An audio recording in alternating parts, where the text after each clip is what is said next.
At hindi na dapat yung maulit pa.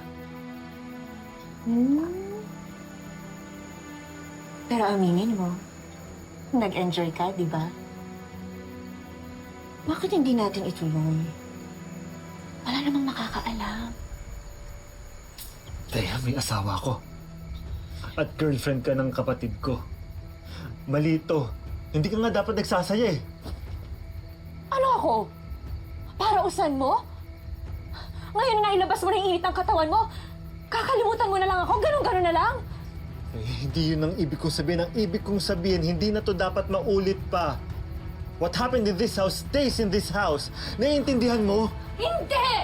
Hindi mo ako